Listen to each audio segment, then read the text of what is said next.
sizlerle Batman'in 7. bölümüne hoş geldiniz.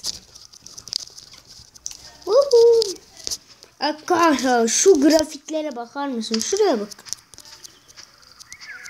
Oha. Ha anladım nasıl geçeceğimizi. Onu patlatacağım. Hatırladım şimdi. Ben biraz oynadım ya. Vardı bura. O yuh. Dananın oğlu.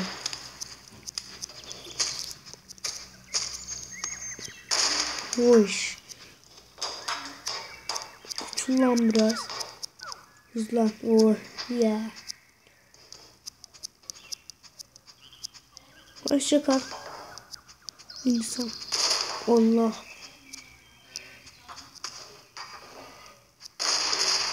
Oh shit.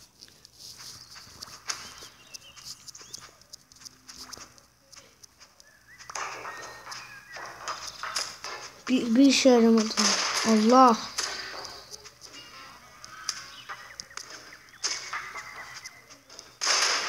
Lan. Oha lan. Çok zor. Bak orada da var. Gizli vardı.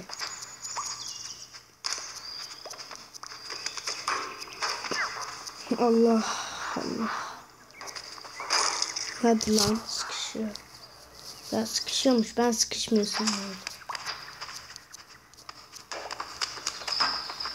Ne? Dur. Dur abi nasıl geçeyim ya ben oraya?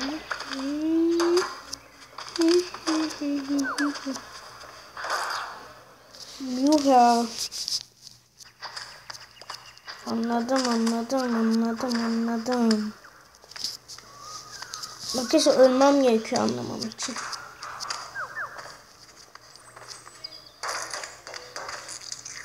Arkadaşlar çok taktik isteyen bölümlere geliyoruz. Farkındaysanız. Bak şimdi. Bu alınca bunlar küçülecek.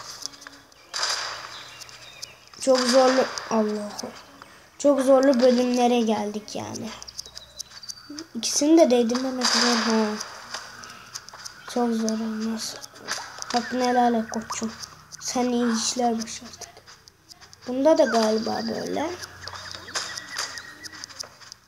Yani iki taraftan da ilerletiyor mu ben?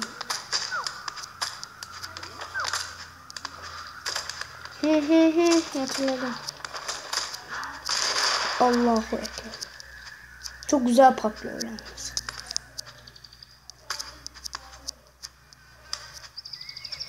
Tırsıyor. Oy. Sakin şampiyon. Arkadaşlar bu bölümü de burada bitiriyorum. Abone olmayı ve beğenmeyi unutmayın. Hoşça kalın.